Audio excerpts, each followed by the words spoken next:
Welcome to the Pantheon Plus Rewind.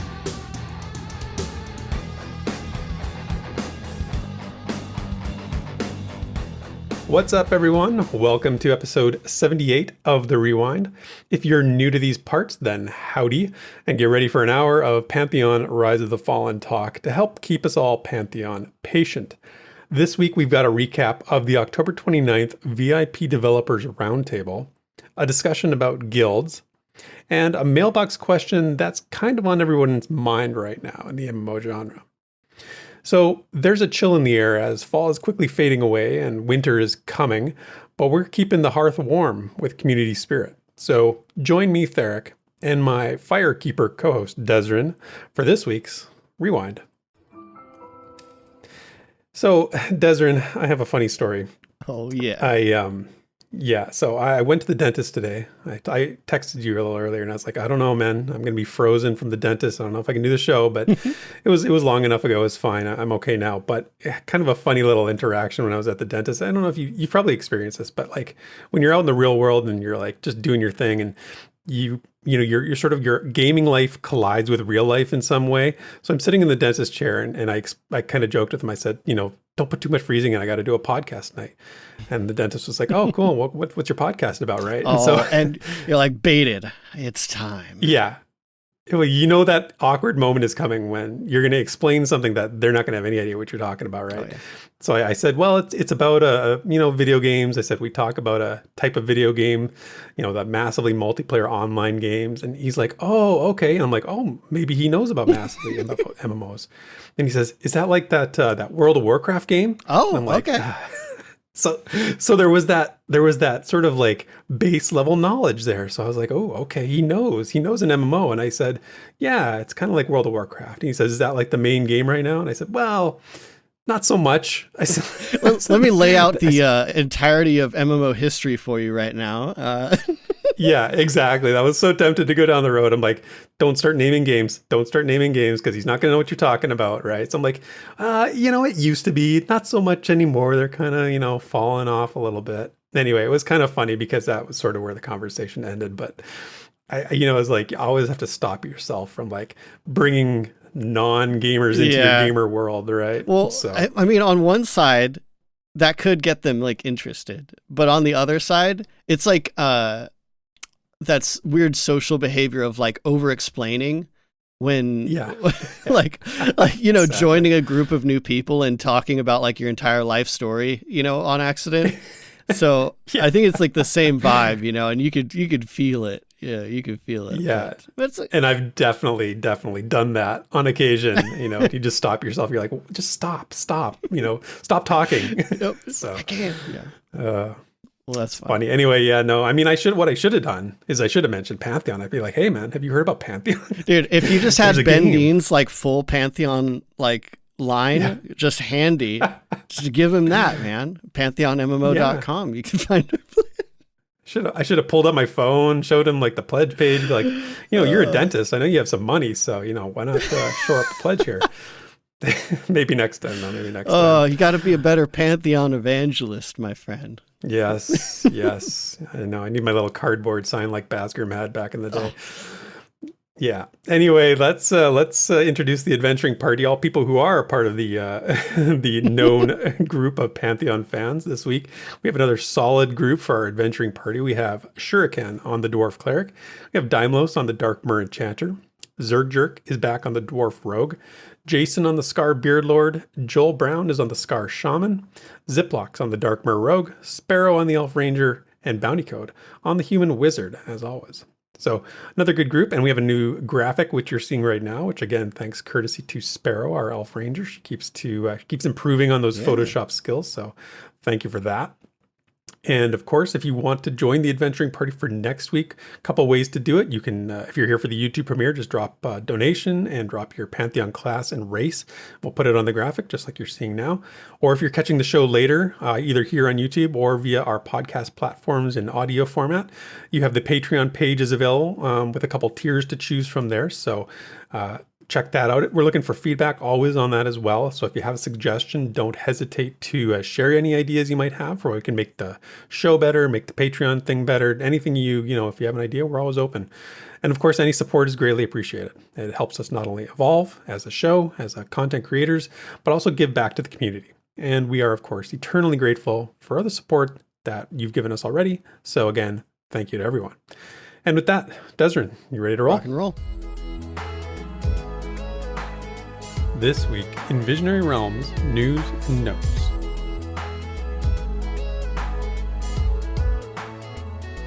All right, so this week on Friday, October 20, we got the October 29th VIP Roundtable. It was released on November 5th to the public. So you can listen to it on YouTube through the VR's official channel. And you can also catch it on their podcast stuff. But this one was focused on a couple areas primarily. It was focused on focus testing and the VIP Discord. And there was a couple other areas that they touched on, but we're gonna cover those two primarily because that's a lot of what they talked about. So we know about, Pantheon being in pre-alpha development right now, and they've done large testing sessions with the VIP supporters. And I'm interested because they haven't really talked publicly about these focused testing sessions before. So this was sort of like, news to people who aren't VIPs and didn't know about this. And I know, Desrin, you and I are aware of these, but again, they're under NDA, just as any of the testing is. So we can't really talk about them. I haven't personally participated in one, and I couldn't talk about it if I have, but I do know folks who have done these. And so they explained a little bit about what these focus tests are. So Michael Butler, who I'm going to give their job titles here, but they, as they say in the stream, they both wear multiple hats and are listed on the website like 7 times because they have so many jobs.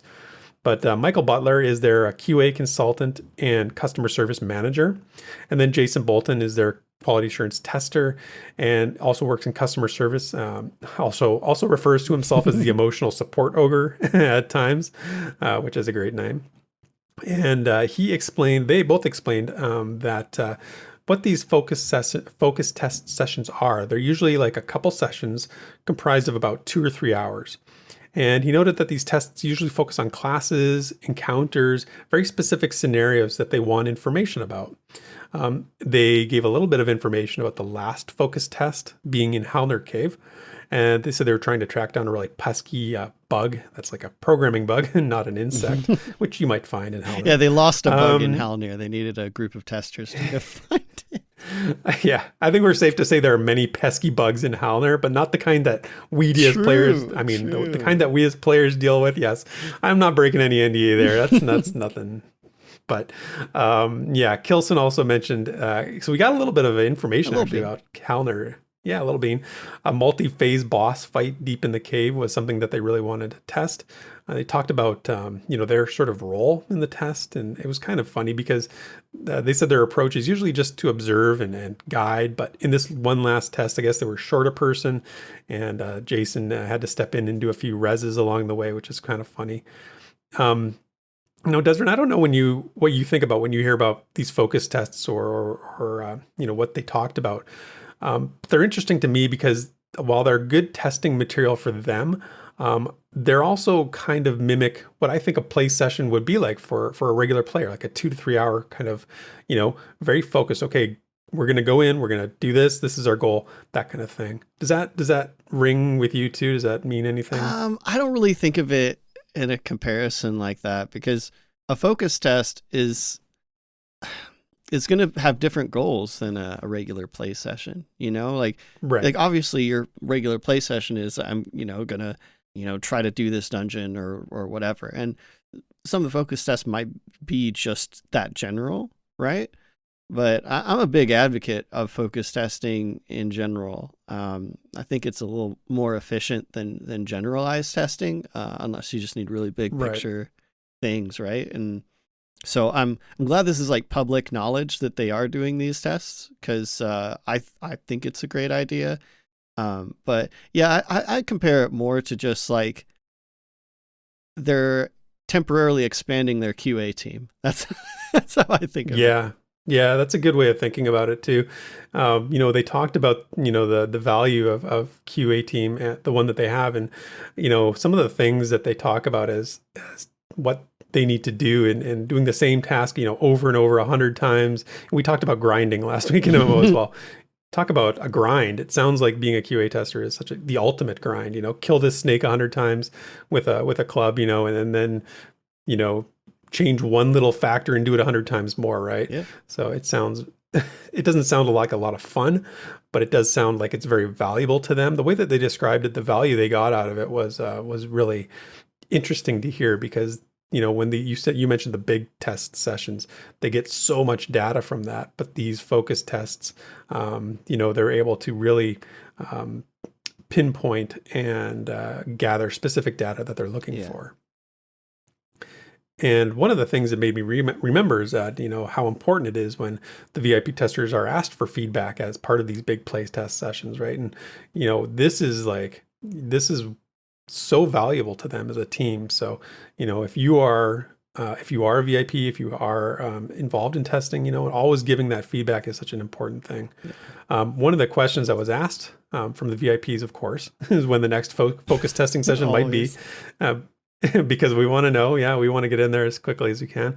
And the response, of course, is what you might expect. They just talked about what drives a need for these focus tests. They said when they find something that they want to get more information about, they really they want to be judicious about, because it's a big drain on their resources. Even these small tests can be a big drain on resources as a small team.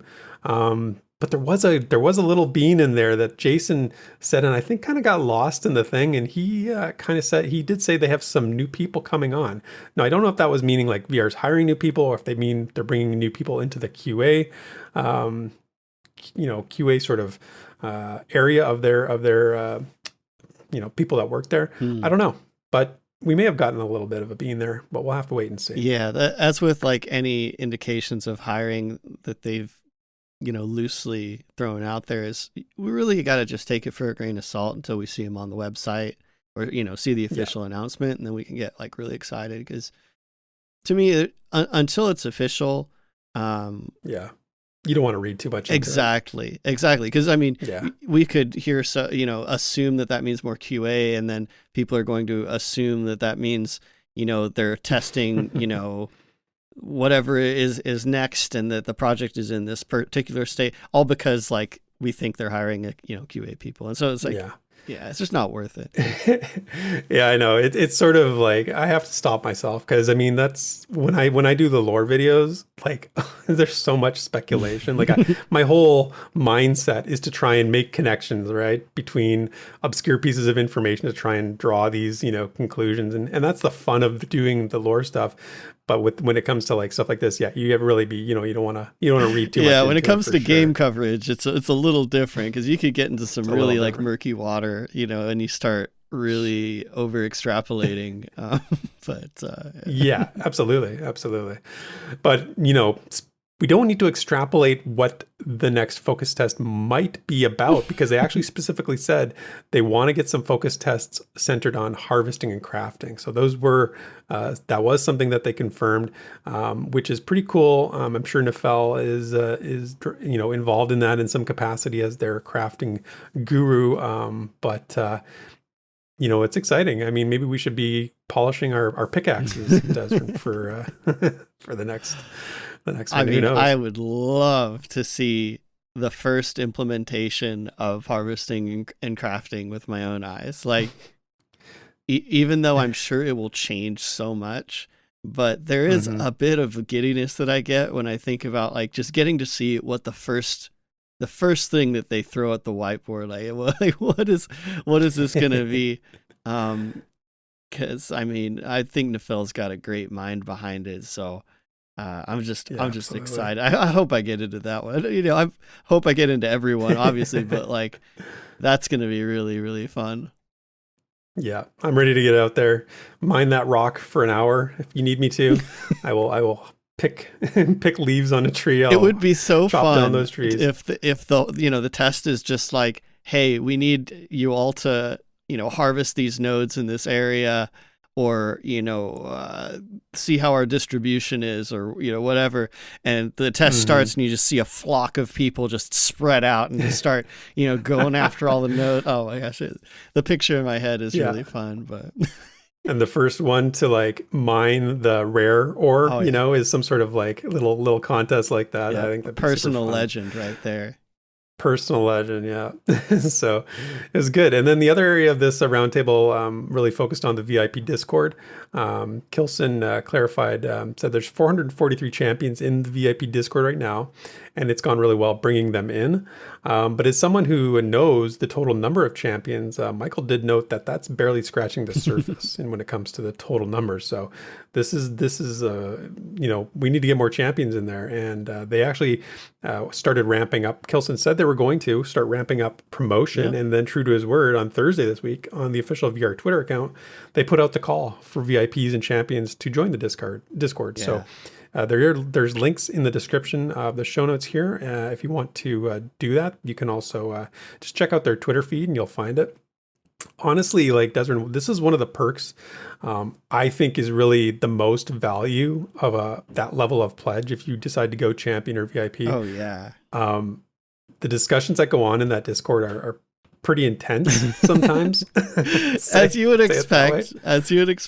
But at the same time, I mean, there's VR is really active in the Discord. I feel like I hope I wouldn't get in trouble for saying that, right? But they're super active with the community directly, and it's always just really fun to see. And I gotta say, as soon as Kilson made that announcement, like, it's quite an influx of people coming in, and so I'm really excited for the next announcement that might come next. But it's such a cool place to be. They're very interconnected with the community, and it just shows. And it's a good example of that. Yep, absolutely. So definitely, if you are thinking about pulling the trigger, this might be a good time. Or if you already have and just haven't bothered up to this point joining that Discord, I definitely recommend it. So yeah, that's the roundtable. Again, always recommend go listening to it in its fullness and get all the details. There were lots of little things that I didn't mention as well, but I'll leave that for you to discover. Desmond, was there anything else about the roundtable that you wanted to mention? Well, I kind of just want to piggyback on that and say, like, don't let the kind of title maybe throw you off a little bit. I feel like when that was approaching, I thought a lot of people would perceive it as like the dud episode, like, we got the HDRP and now we're getting like the really, not the customer service one. Yeah. Right. I know. But it's actually really good. And not just really good, like if you're specifically interested in game customer service, but they hit on a lot of different things in there. And they're just really, they're cool people, Well, I mean, and it's super relevant. I'm not going to spoil why, but we're going to talk about a little later in the show, and I'm going to reference back to this roundtable because there was some very relevant information in there. Now, I'm also going to balance out by saying, look, it's not an interview with JN, okay? Like it doesn't come up to that level of it. It's not a lore roundtable, but it was still really good. Yeah. So highly recommend. Yeah, highly recommend. Okay, and then before we move on, I want to give an update on Pantheon.plus and a quick correction, actually, because on our YouTube channel, I did a lore video, which was the lore of the Mad Moor. Again, you heard it here first on the rewind, but I also put it into a video. But I also made a mistake when I did that video, and I credited JN with writing the lore surrounding the Mad Moor. And then he actually left a comment on the video saying it wasn't him, it was Jared Pullen, their concept artist. Yeah, I actually woke up to that this morning and I saw that and I was like, oh, wow, okay, my bad. But, obviously not a bad, not at the end of the world. And JN is, thank you for correcting me on that. And Jared's obviously a very talented guy, right. His words were, written so well. And so, if you ever read the notes on his concept art, you would understand, like, oh yeah, that makes total sense. questions. Yeah, exactly. No, he's super talented. So yeah, if you haven't seen it, go check that out. For our weekly schedule, which you're seeing on the screen right now, this week at Pantheon Plus, you can see that we are still doing our Tuesday New World. This will be the last week we play New World for the 101 Classes 101. We'll be wrapping it up, doing some grades, and giving our overall reflections on New World in the time that we've played it, which has been quite a few weeks now. Drac is streaming EverQuest at midnight Eastern on Monday. We've got videos by Redbeard Flynn on Friday, and we've got fan fiction from Crowsinger on Saturday, and as well some fan fiction, I believe, from Wizen coming this week as well. So, and then we have the dev stream on Thursday. I'm kind of jumping all over the week here, going back and forth. Sorry about that, but I'm just realizing it as I'm saying it. But yeah, no, we've got the Pantheon dev stream on Thursday. So with Pantheon Plus U to follow it right after. So that'll be exciting. Always a good week for that. Yeah. But that's it for this week's VR News and Notes. When the Pantheon community speaks, we listen. So let's dig into the forums and fan projects to see what the discussion's all about. All right. For the community discussion this week, we've got a thread started by Gyldervane on the official forums. And this one's titled Guild Reward Program. Does this worry anyone else? So there's a lot to the post, as usual. So I'm going to try to condense it, hopefully well. But I'm actually really thankful because Gyldervane gave some like points between like the descriptors, which makes this so much easier to go through and a lot easier to respond. I just gotta really thank Gyldervane there for the formatting.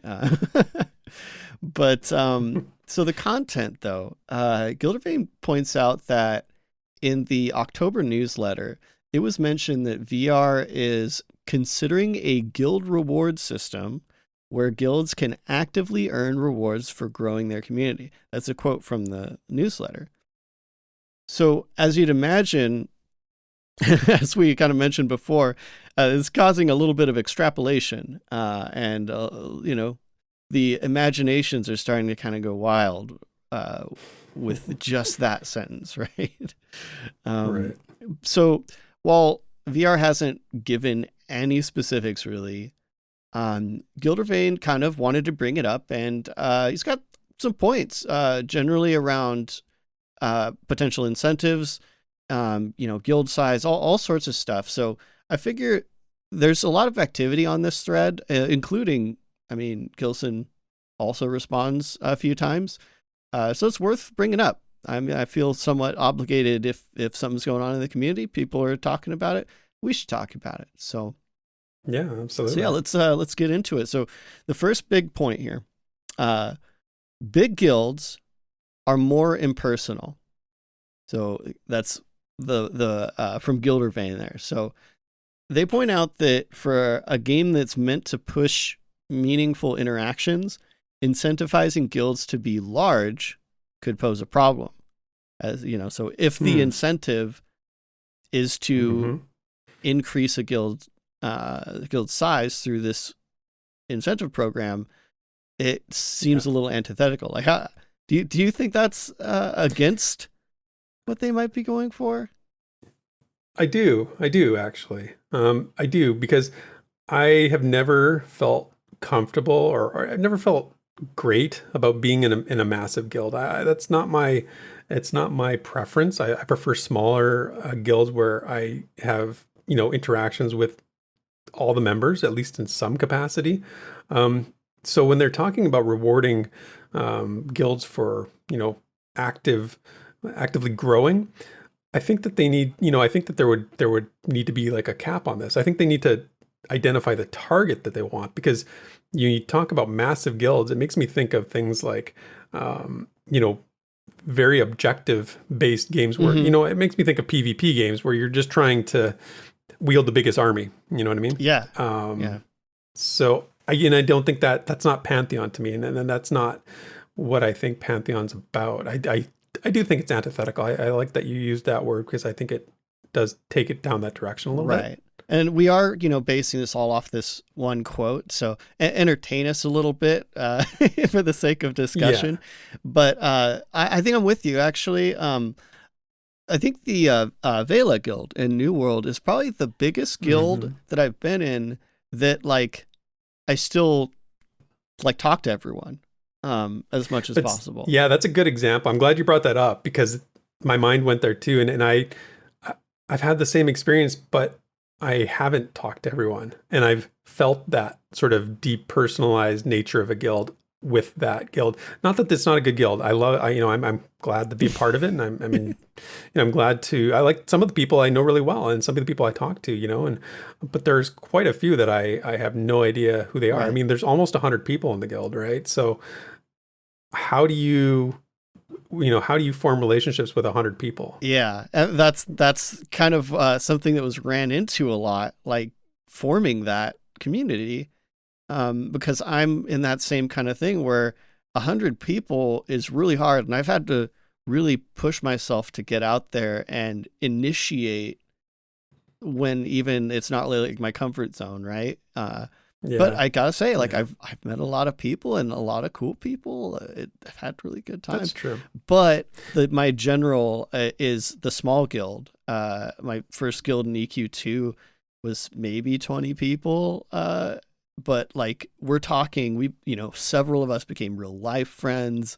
Like, it was really close knit. And then the flip side is like ESO, where you literally join a guild just to like have access to Marketplace and you never talk to anyone. So that was exactly, I was in a guild in Elder Scrolls Online. It was called Crafting Mats Only. Yeah. That's all it was. It was just a guild to trade crafting materials. And like, to be honest, before that, I'd never experienced that before. I was like, it feels weird. I thought it does feel weird. And the thing with that is that you can be in multiple guilds at the same time in ESO.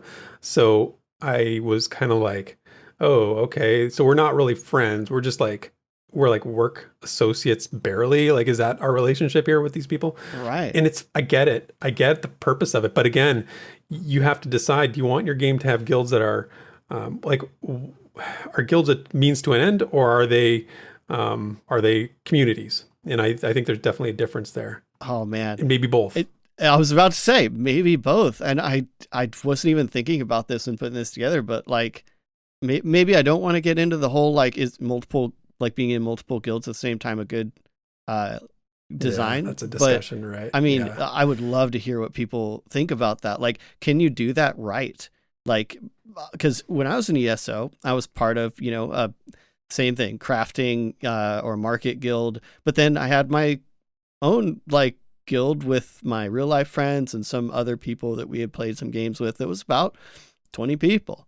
And that's the one that, we talk in guild chat with, et cetera, et cetera. That's the guild that I represented or whatever.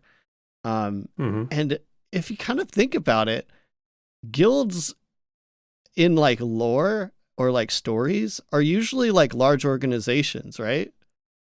So anyway, just definitely would love to hear people's thoughts on that style of thing, and if that might be an interesting way to go about Pantheon. Yeah. Well, so maybe what they'll do is they'll have a guild. It's just called Rewards Guild, where you just join it so that you can get the rewards for it. Well, and I think that's the. I mean, we'll get into this, but I think that one of the biggest fears in this thread is that that's going to be the incentive. And if, the game only has the ability to have you in one guild, it like ruins the experience. So, I mean, let's get into the second point here, because we've got a few bullet points that Gyldervane set up. So I definitely want to get through these. And the second point is saying, and this is from him, systems that reward the big also penalize the small. And there's nothing wrong with being small. Again, it's my personal opinion that just because something isn't attainable for your playstyle doesn't mean it's bad for the game. Like, that's just like a general thing that I know that is a little salty, but.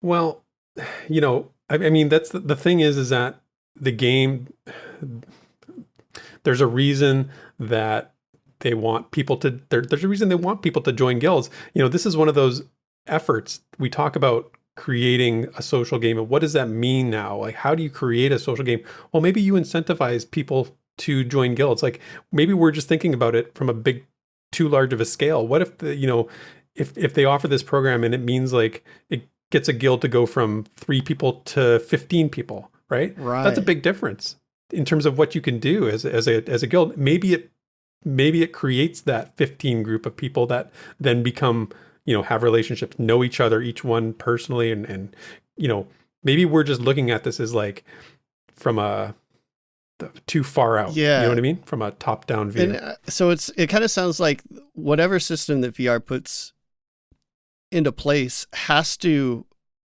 I don't want to say scale because that has its own implications, but it kind of has to scale to benefit small guilds just as much as, larger guilds that are already like pre-formed, that like, cause there's totally close-knit guilds that jump around MMOs that are, 100 people and they just kind of stick together and they have their own community. So you don't want to de-incentivize them to come to your game. But my point with this is like, I feel like if there's a reward for, hey, if you get 5 people in your guild, like you said, the cap, right? You get such and such rewards. That feels fine to me because that's going to feel better for a small guild than it would a big guild. Right? Yeah, exactly. Yeah, exactly. I mean, if you make it something that a big guild wouldn't really care about, right? Like make it something that is sort of irrelevant at that point. You don't put it at like, if you get your guild to 100, then you get this. Even like that's the wrong way going about it. Yeah, you got to with a threshold. That's probably the danger territory, right? Is like, if you get to this amount of people, that I would stick with I think everyone in this thread and say I'm like vehemently not for that. Like one of my favorite things is when I look in our guild Discord and I look at the members and I'm sort of just looking at our roster. And I can look at every single person in our guild and I can say, I've talked to that person or I've had some sort of interaction with them or some sort of brief conversation with them. Like that's a great feeling. And I don't want to be in a guild where I can't say that, right? Where I say like, I don't know this person. I'll probably never know them. They're just another body, for a raid, or they're a crafter that we need. Right. Like that's not what I'm looking for. And I think that some people, this can help a guild get to what we have with the Plus Guild. This could help a guild get to that place, but you gotta put parameters on it, like you said. Yeah, they're definitely going to have to specify how this affects the different guild sizes, I think. If it even plays out how a lot of folks in this thread are kind of imagining it to, the VR could have something totally, different up their sleeve, but it is, worth talking about ahead of time, while they haven't brought out, some incentive program already. So, the third point here, from Gyldervane says it creates unnecessary boxes for the player. And this is explained to be, meaning it makes like the choice of what guild to join less of a choice. Like it forces people, like I have to be in a big guild or I won't get the perks. I think later in this thread, well, we'll get to it, but okay. I've definitely had an experience like that. And I definitely had that experience in like Black Desert where like there's a lot of incentives in being in a decently sized guild. Like they have some parameters that make it so you don't want so many people doing nothing. Like the people have to be active, which kind of balances it out a little bit. But like, I definitely felt like being in a small guild, which was the first like 2 that I was in that game, it felt like nothing was happening. Like there was no benefits. And then I got into a decently sized guild and it was like you literally get money for you literally get money for it. But yeah, and then the last point is saying it encourages like an us and them mindset. So, and I again, we kind of talked about this, right? Previously with like, hey, they can get the reward, but I can't. And so, that guild is only a big guild because, they got this perk or something like that. And I agree that's not healthy. Right. Yeah. I think if you, it's like we've said before, if you are social in this game, you're going to get more things than somebody who isn't. Like, no doubt, no doubt about it. You are going to have more, more wealth, more items, more rewards just by playing the game in a social capacity than somebody who isn't. And that's okay. Like, why are we afraid of that?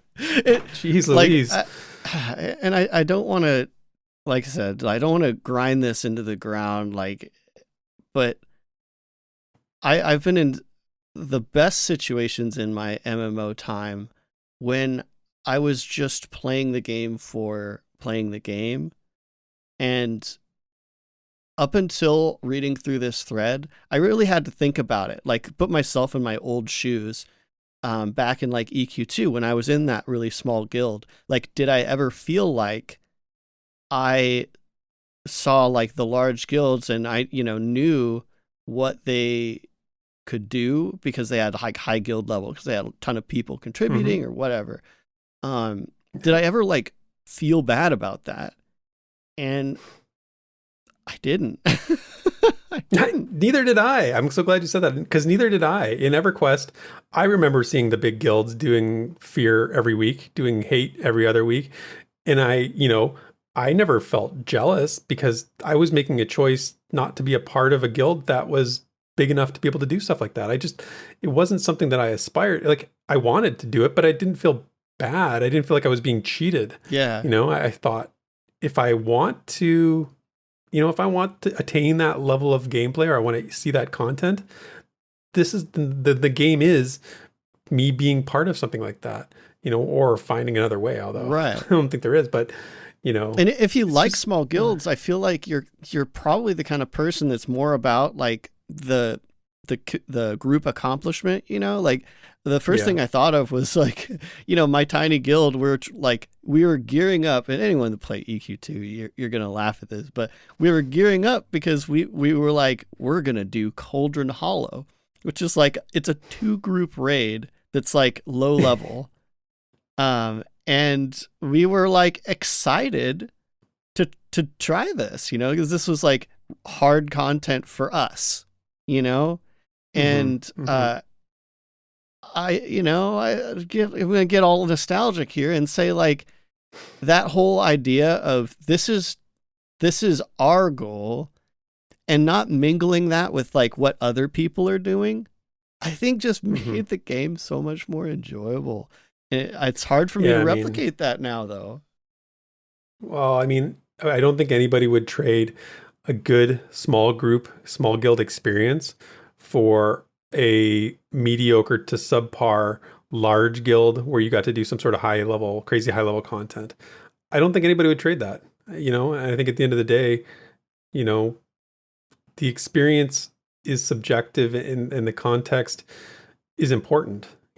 It's not about the achieving the heights of difficulty. It's about the context. Oh man. I'm with you, but I know that's not true for a lot of people, even in this community. Like, yeah, I know you're right. You're absolutely right. And maybe that's what Gyldervane is, maybe that's their approach on this. And I respect that. Right. I'm not saying like I'm not saying that's wrong. And I'm not saying that's like incorrect in any way. I'm just saying like,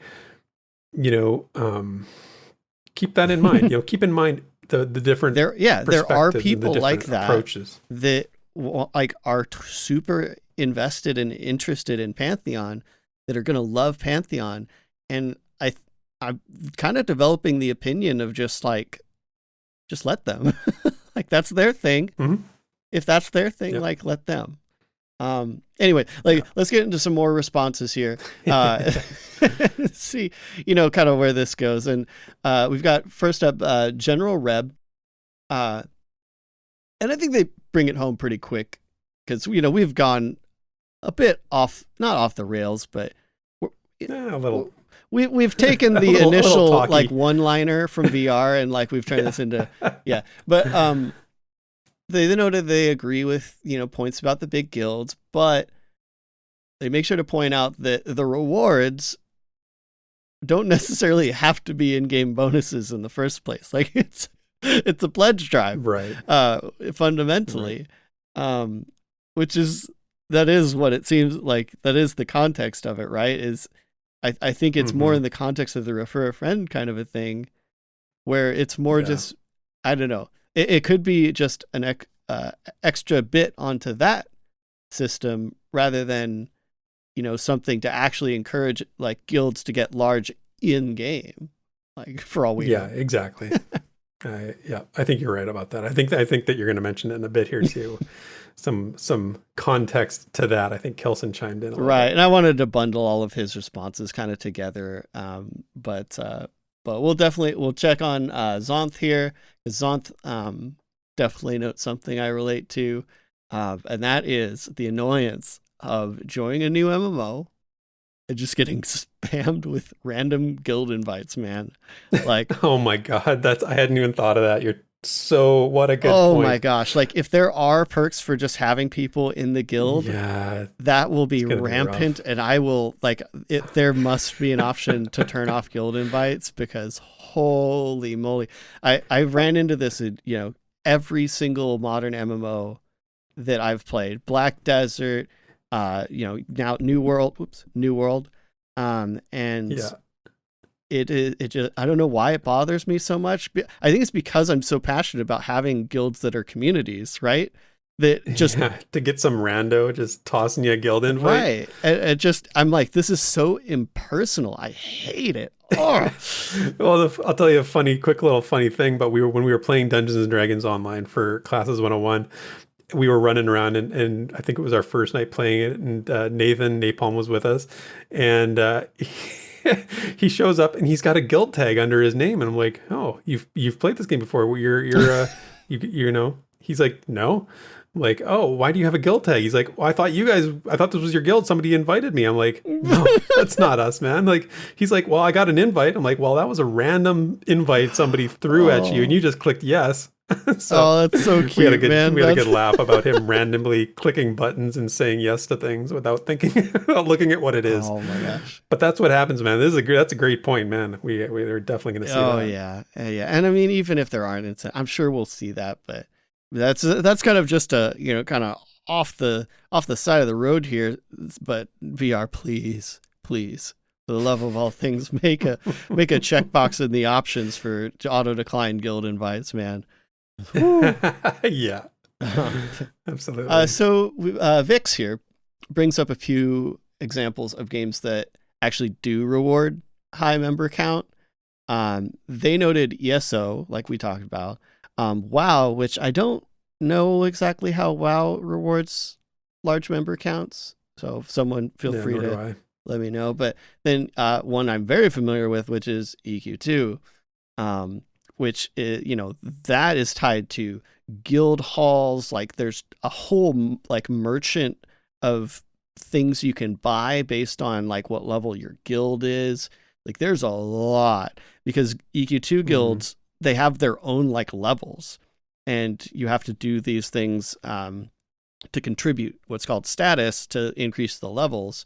And, the more people you have in the guild, the faster that levels up. I remember after being in that small guild, struggling to get to the point of when they added guild halls, just like struggling to get to that point, and then just joining some random guild that was like maxed out, and I was like, oh, I can just buy all the stuff on this merchant here. It was and like we said earlier, though, back during the first couple years of playing, though, when I was ignorant, I just knew that other guilds were probably progressing faster than us, but our guild had our own goals, right? Like we were excited when we hit, level 25 or whatever, and we could access, such and such house items. Or the biggest deal was like the crafting stations, like these full, like high tier crafting stations that you could put in your houses. And we were working our butts off for that. And each member has like a numeric value of how much they've contributed. And it was just kind of a fun, proud thing to, have a really high number in your guild and be like, yeah, man, like I'm really contributing to this guild and we're really working hard just to get this. So and I think that's part of the reason I like the smaller guild is because I just think when it gets too big, your contributions don't feel like felt. Anything. Yeah. Yeah, it gets lost in the void. You're just another cog in a very small contribution, or, there's always that one person in like these big guilds who's like the uber contributor, like they do everything. Yes, there is. Like, there is that person always. I can't compete with that, and that's in a small guild. At least if you've got that person in your small guild, at least you have a relationship with them and you can joke around. But I don't know. Maybe I'm just like, that's been my personal experience, not everybody else's, but yeah. But I mean, I just give credit where credit's due. Like now that we've been through all of these systems, like, we've a couple decades under our belt, seeing how this all plays out, like I could see if they, copy pasted like the EQ2 system or the BDO system, like it would kind of feel bad knowing that there are these very tangible rewards that are going to be so much harder or maybe even like reasonably impossible for your group of like 10 people to attain, like I could see why people are afraid of that. I just, a balance is everything. Like I feel like there should be things that guilds can work towards. But it's something that VR is going to really have their hands full with, because we have very large and very small communities that are or are potentially interested in Pantheon. They're going to have to work it out, right? Yeah. Well, it's, again, it's their game, and they've got to craft it in a way that makes sense for what they are trying to do and what their game is about. Right. Now, Counterflesh adds something here to bring it back to the refer a friend side. Thankfully, it's just, the quote here is, "That is only an issue for me if this is an ongoing after launch. Having guilds compete pre-launch doesn't bother me and seems like a good idea. The rewards could be more beta time or an early registration of the guild name. This could help the game now and wouldn't cause any issues post-launch." So yeah, again, depending on what the rewards are, right? And we talked about this on a refer a friend episode of like, they're adding beta time is kind of awesome. But if it's giving you in-game items like an XP ring, yeah, I don't think they're going to do that. Yeah, it's less awesome. So less awesome. So yeah, but I do like this idea of if they do refer a friend stuff on a scale like this, do you think they should stop at launch?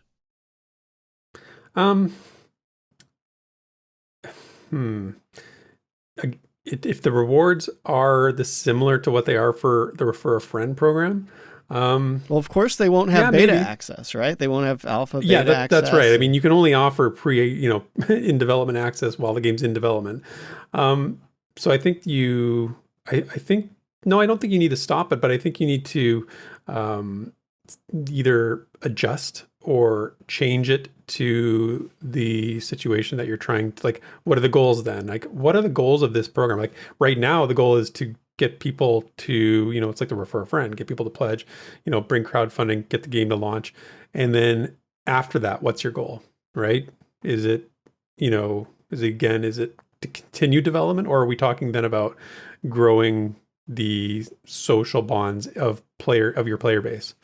And I think that the second part, I think, would be more valuable.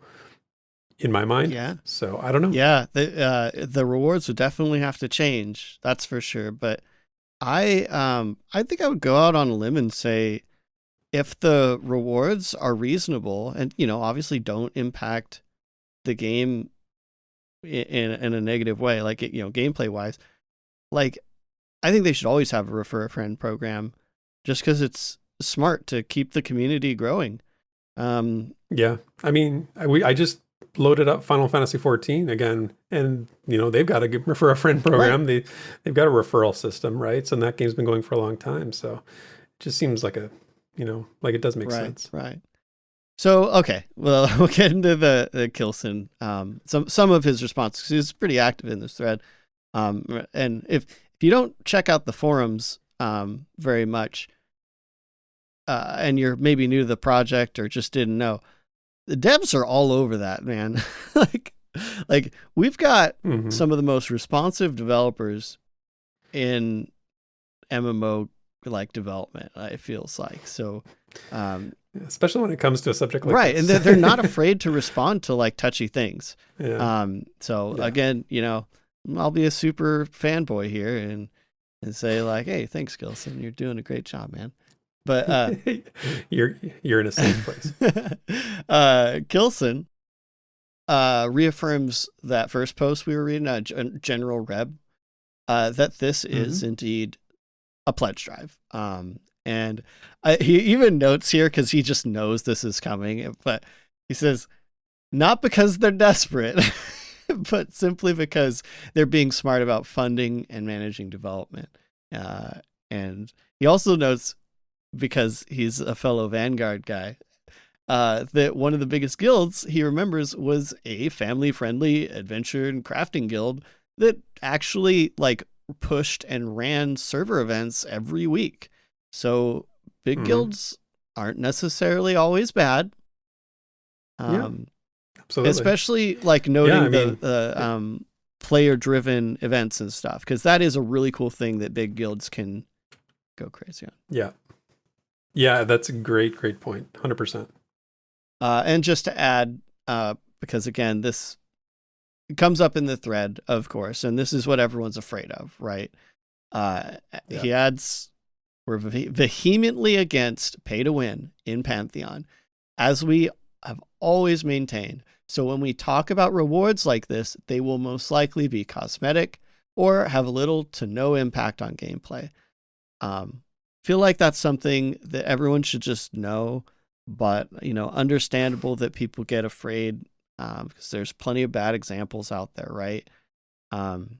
So we'll see when they announce what it actually is. But yeah, I don't think anybody has to worry about this. They've said this before. It's the same line, you know, over and over again, you know, and they've so far so good. Yeah, you know. Yeah, totally. And of course, there's a lot more to this thread, including a few more responses from Kilson.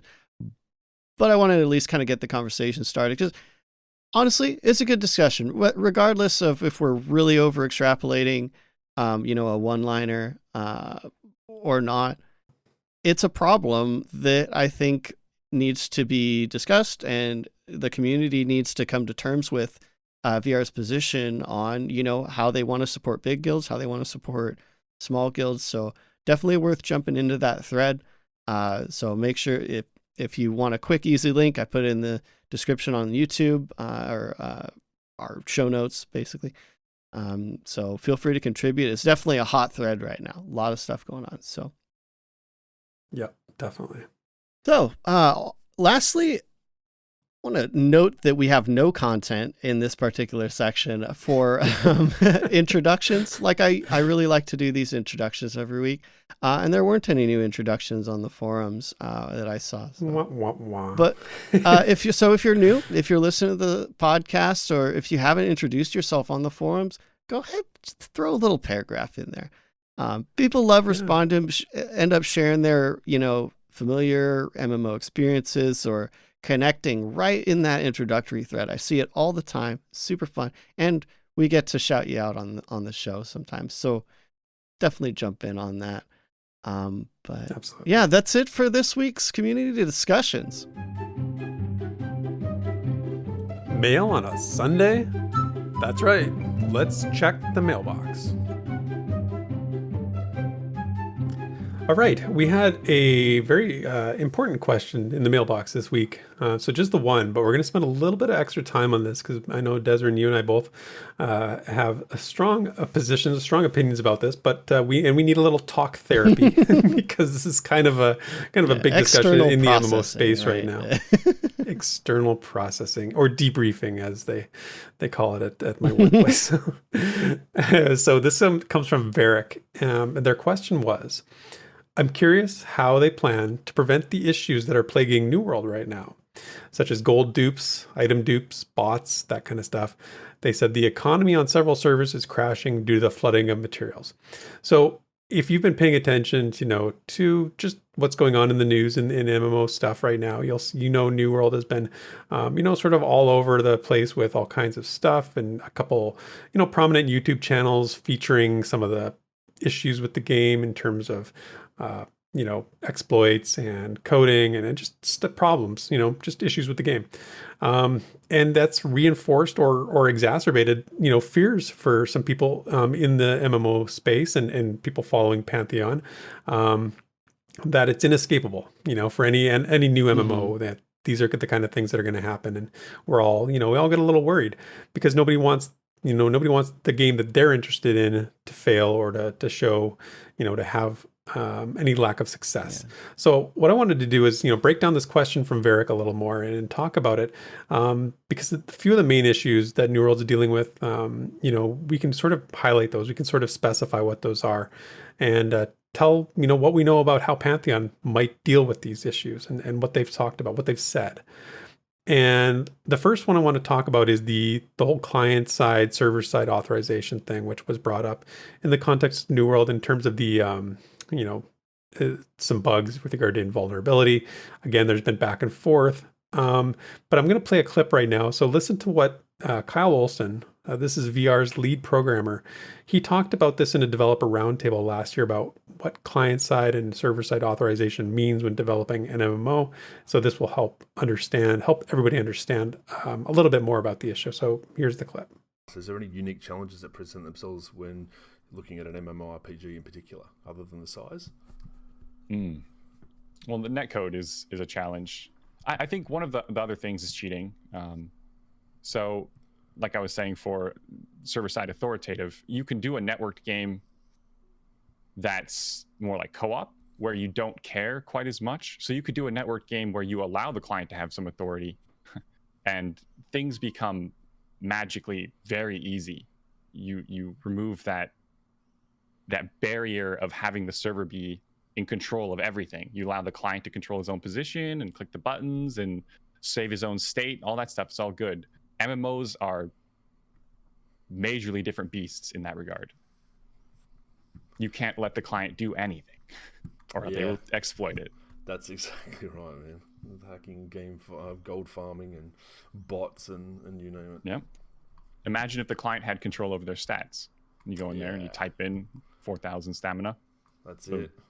It's like cheat CC or something. Just get into it, change whatever you want to change, go around beast mode and clear dungeons by yourself and all that stuff. Annoying. A safer way to think about it is just, if something is on the client, assume that it has already been modified.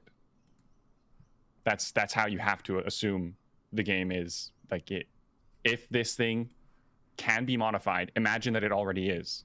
That the client has already put in 1 million for this number. What happens? Anything? If something happens, you've designed it wrong. Yeah, that's it. Okay, so what you heard Kyle say there was, I think, it was enlightening when I heard it the first time, and now with a little bit of context to it in terms of a game that's, been going through this, it was also very informative. Now, Desert, I'm going to turn it over to you because you know more about this aspect than I do in terms of, what's gone on a little bit more, and can provide a little bit more information about what exactly was happening here and how this might, how Pantheon can avoid this. Yeah, I think Kyle does a really good job of, even giving an example of like what's okay, what's not okay, and showing just how absolutely game breaking it is if you let the client do anything.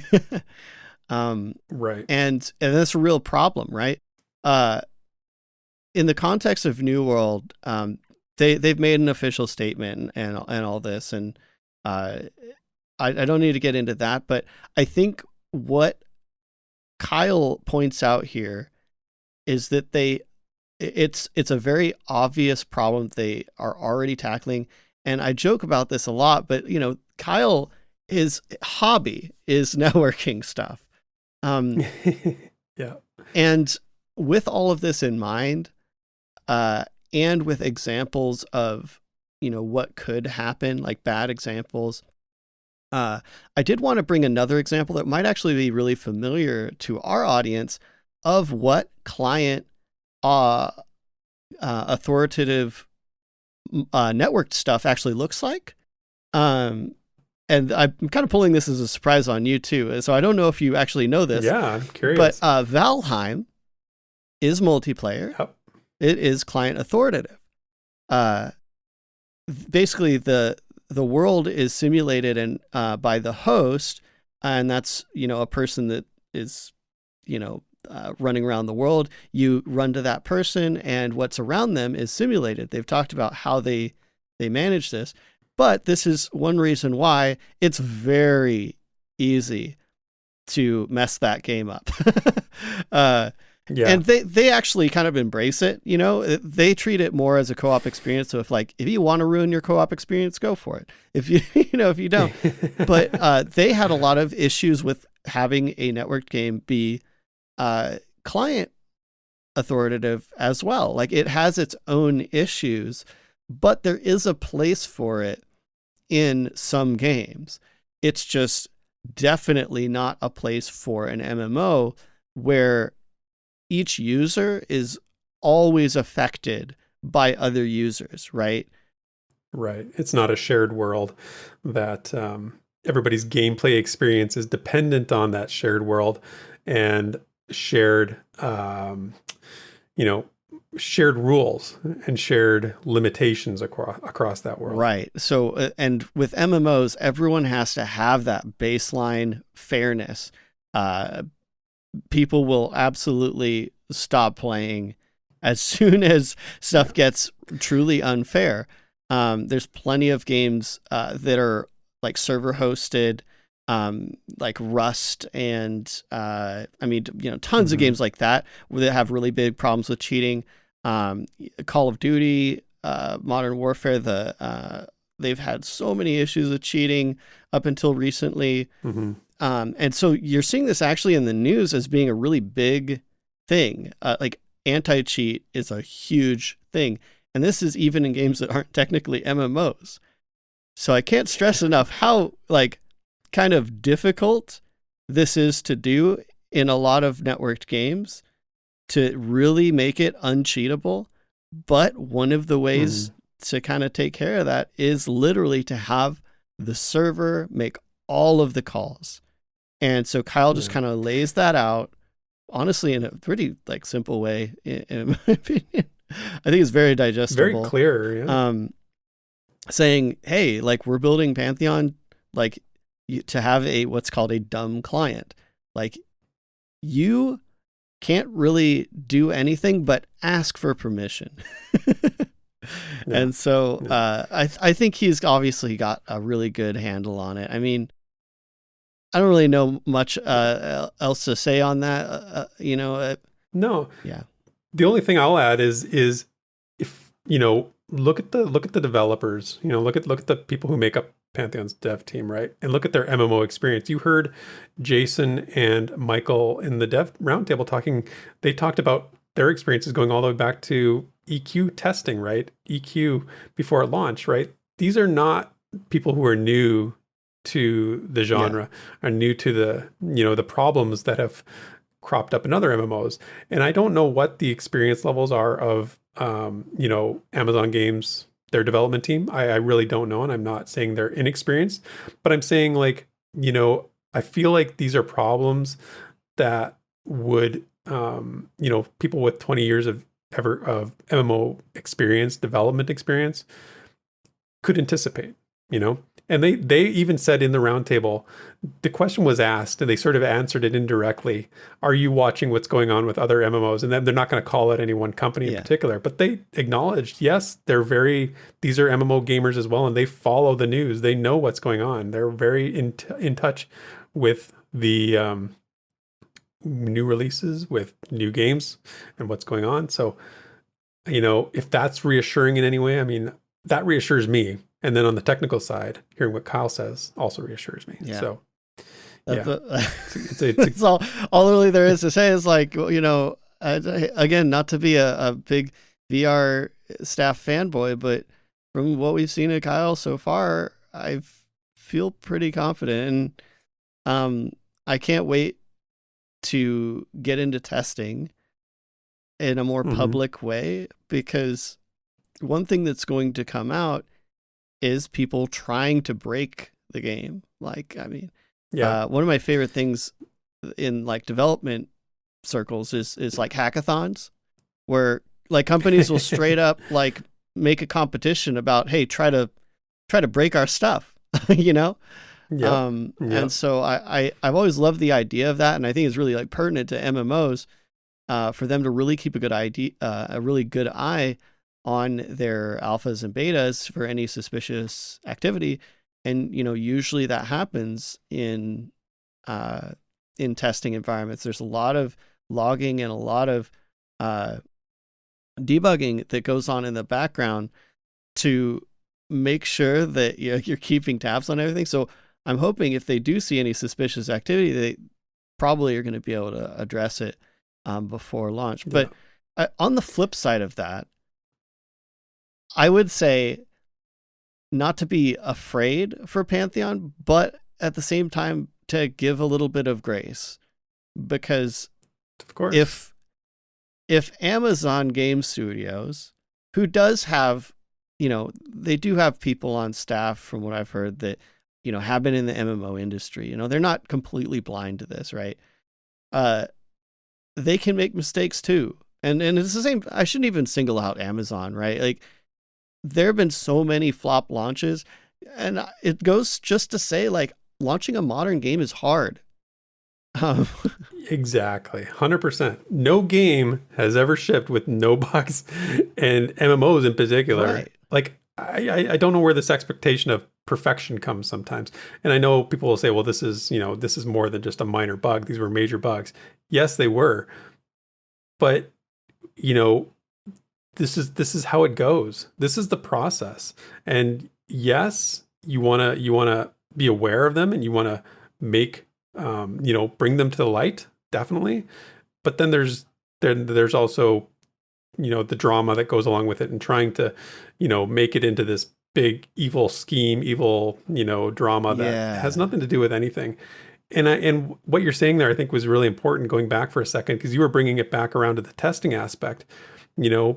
This comes back to the dev roundtable, why they talk about testing being so important, and why it's taking, VR's trying their best to do the right thing and get these things squished before it gets to this point. Maybe New World needed more time in development, but again, there's pressure from the public to get these games out. Yeah. People say, oh, I want to play now. Why was it delayed? New World was delayed massively from like a year. March until September. Yeah, like a huge amount of time. And even with that, they didn't kill everything. They didn't get all the bugs. They left some pretty big stuff in, and now they have to, they have to address it. They have to deal with it. Yes. But it's not like, it's not like they're morons who have never done, worked in the industry before, like you say. And again, the expectation of perfection is really unreasonable. Yeah, I'm starting to kind of just feel like we need to not sweep things under the rug, obviously, but also I just would love to see a little bit more grace in the games industry. Thinking about the people working on these games, they're just people. Like, they're people with jobs that try to do their jobs as best they can and release a product. And I love that you said that there was pressure from like players, because I was expecting you to say publisher, right? Because obviously that's the big thing. It's like oh, the publishers trying to push the game out. I mean, we've seen that happen so many times. I mean, I'm still stinging from Vanguard, right? But like, Yeah. there's pressure from the publisher, there's pressure from players. So we're like our owner worst enemy, right? Like, so Sometimes. I just, like I said, I want to see a little bit more grace from the community, because while there are issues with a lot of games coming out, like, New World, I mean, I follow other games like in the Battlefield 2042, which got delayed, right? Like we're seeing a lot more delaying happening, which is great, honestly. But we're seeing a lot of, really negative like press. And I just always have to bring it back to thinking like, okay, how would this feel if this was Pantheon? Yeah, I know. And that's where this question is exactly. That's why I included this question, because I do think that's exactly what people are thinking. And, how would we feel if this was, if Pantheon was experiencing what New World is experiencing right now, and players are leaving, people aren't playing it as much. It's not crashing like some people have made it out to be, like, oh, they've lost 80% and blah, blah, blah, blah. Well, it's like, no, they had like nearly 1 million people at launch, which is unheard of. And now they're down to 500,000 or 300,000. It's like, the game's fine. Like, there's still people playing it, but and that's going to happen in Pantheon too. Like, we're going to have a surge of people on launch, and the numbers are probably going to go down. Like, I mean, I don't want them to, but like that's just how it is. And there's going to be bugs. There's going to be people with really negative opinions about Pantheon after launch. Like, guys, we need to be ready for this and not take it personally, and just be positive. And be positive, but just don't freak out. Yeah. Just stay calm. They'll fix it. We'll get it. Don't throw everything out because you want to be the dramatic one and make a big deal and be the one who gets the headlines. And, like, I don't want to accuse people of doing things for clickbait and getting views, but it's like, real though. It works. it feels that way sometimes. And I don't know. So, the three issues that Varric brought up here, we talked about the authorization piece, botting, I think, falls into the testing piece. And then the last piece I'll say is the economy. VR is very aware of the need for a healthy economy in an MMO. And I think, actually, I saw some things from New World today that really impressed me about how they monitor the economy as well. Yeah, the analytics they had were, I mean, as you would expect about for Amazon, but, yeah. I mean, yeah, I guess if they're going to be good at anything, it's like monitoring the money going in and money going out. Because you could make that argument. But I thought from a game economy standpoint, it was really interesting how they're actually tracking it, because, there's very much attention placed on this. And VR is the same way. There was talk at one point, they were thinking about an economist, consulting an economist kind of thing. Yeah, that was a while ago. And they've also talked more about money sinks and the importance of there being money sinks in the world, having items get removed from the world, talking about having people, just monitoring the health of the economy and wanting it to function properly. So, but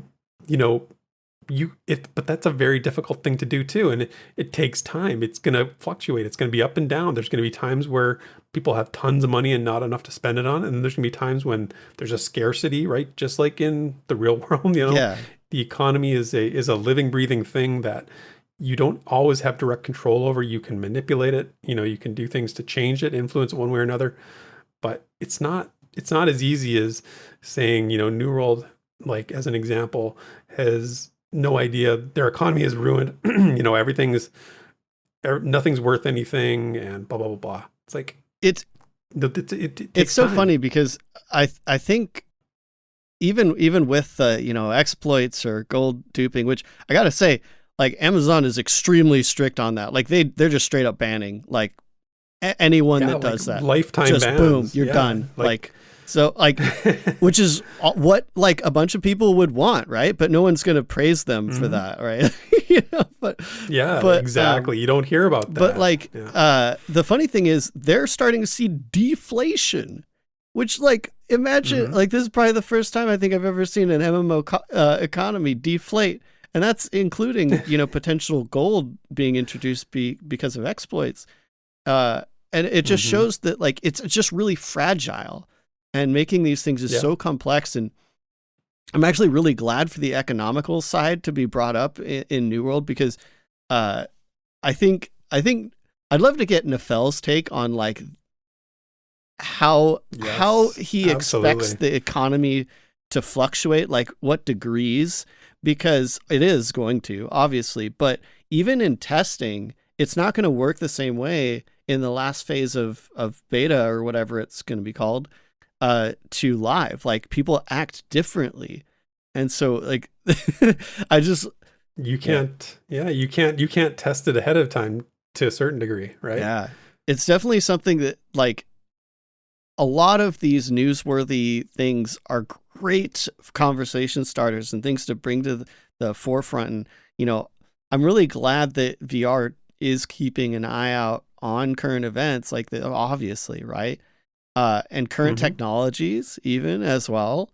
So even though we're building a old school themed or not themed, you know, everyone knows what I'm talking about here. It's classically spirited. Thank you for the right term, as I was really fumbling there. The classically spirited MMO with developers that aren't stuck in that era, I think is going to end up giving us a much better game, but a game that like we have to be reasonable with, and one that we have to expect some amount of issues and just be ready to be graceful and ride through the storm and try to just, I don't know, be positive, like community members, you know, like I love our community. I feel like we've got some amazing people here, and I just want people to see the Pantheon community and see that like they're not the negative group dunking on every other game, because like, I mean, that's just so obvious, right? Yeah, it's a great way of putting it. Yeah, no, you're absolutely right, and that's what I want that, and I think the people who listen to the show want that, and I think that I think we're a, you know, very fair-minded people. So I think that's really well said. So I think we'll leave it there. I really want to thank Varric for bringing this question to the mailbox, because I think it's important right now, and I'm glad we had that discussion. And so that is the mailbox. All right, so that brings us to the end of episode 78. So I know what you're gonna say. No lore this week. I'm so sad. Yeah, I know. When you and I were talking ahead today, and we were talking about, you know, is the show going to run long? Is it going to go long? And I said, don't worry, I'll cut the lore out. And you're like, wait, what? I said, yeah, I didn't have anything this week prepared ahead, and I knew that we were going to talk a lot the last issue in the mailbox. Big subject, right? I knew I was going to ramble. Yeah. I hope we've got people sticking around and still talking, but. It's good stuff though. It's good stuff. It's all good. Don't worry, we'll be back with more lore, next week to keep you enlightened about Pantheon's lore. But Desiree, thank you as always for joining me on this journey to a launch. I really appreciate you and everything you do for the show, as well as everyone else. Thank you for hanging out with us today, as I'm losing my voice just at the end of the show. If you would be so kind as to leave a like on the video or a rating on your podcast platform of choice, we really appreciate it. It helps the show get discovered and grow and brings new people to the Pantheon community. So with that, have a great week, everyone, and we will see you next time. Toodles. Thank you for listening to this week's episode of the Pantheon Plus Rewind. Pantheon Plus is not affiliated with Visionary Realms. Be sure to check out our Twitter, Twitch, and YouTube channels under the name Pantheon Plus. You can follow Theric at Pantheon Theric on Twitter, and Desrin at DesrinDoes also on Twitter. And you can stay up to date with all things Pantheon at www.pantheon.plus. Until next time, cheers, and thanks for listening.